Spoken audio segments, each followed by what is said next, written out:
countable noun.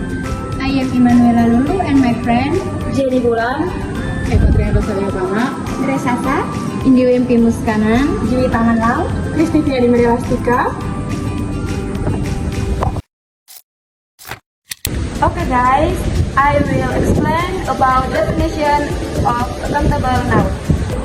Countable noun atau biasa disebut dengan countable noun juga, ini merupakan kata benda yang dapat dihitung jumlahnya, sehingga dapat digunakan dalam bentuk tunggal atau singular dan juga jamak atau plural.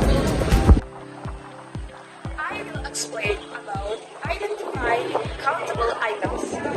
Kata benda yang dapat dihitung adalah benda yang kita lihat sebagai satu tunggal yang utuh. Misalnya, kita mengambil atau memilih satu item dari tempat barang, maka item tersebut adalah benda yang dapat dihitung.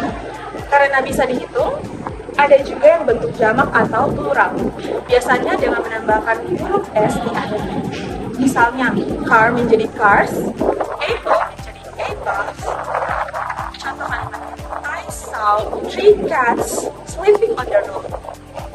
She needs a chair, a new table, and a couple books for the here study room. Dalam kalimat ini, meja, kursi, buku, semuanya adalah benda yang dapat dihitung. Dan kita bisa menempatkan angka 1 depannya, misalnya 1 meja, 1 kursi, 1 buku, atau beberapa buku.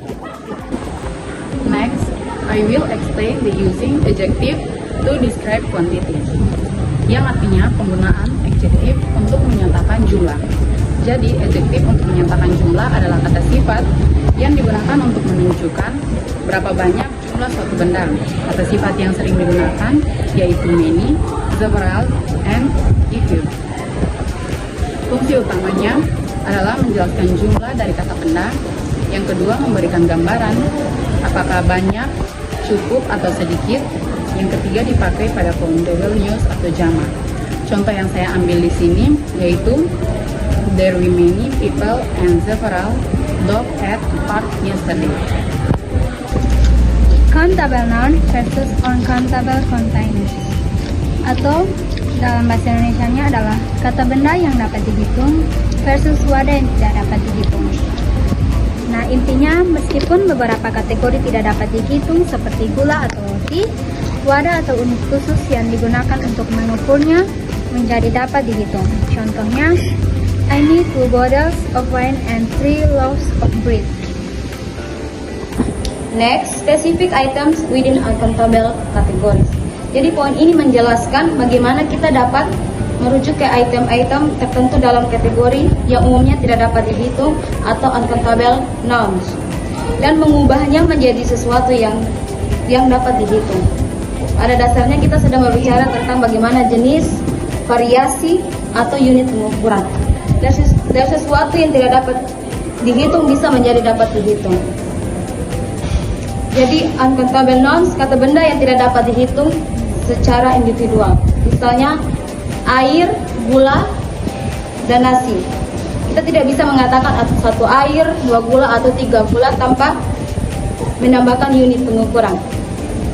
Contoh kalimatnya itu, that bakery has a variety of bread, atau toko roti itu memiliki berbagai jenis roti. Next, I will explain about an argument in plural form. Argumen in plural form adalah aturan bahwa jika subjeknya jamak atau lebih dari satu, maka kata kerjanya verb tidak memakai s atau es. Jadi contoh sederhananya adalah they play football, they menjadi plural, jadi play bukan plays. Yang berikutnya, the cats run fast, cat menjadi plural, verb menjadi run. Terus yang ketiga dan yang terakhir, we study together, we menjadi plural, verb menjadi study.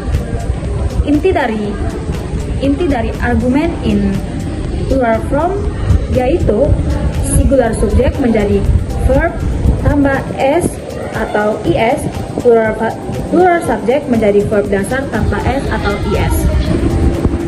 Next, I will explain about distinguishing countable money units, yang artinya membedakan satuan uang yang dapat dihitung, walaupun konsep umum uang tidak dapat dihitung. Mata uang atau satuan uang tertentu dapat dihitung. Dalam bahasa Inggris, kata money ini termasuk dalam uncountable noun atau kata benda yang tidak bisa dihitung. Kita tidak bisa mengatakan to money. Namun, satuan uangnya seperti dolar, rupiah, dan yen itu adalah countable noun karena jumlahnya bisa disebutkan secara spesifik.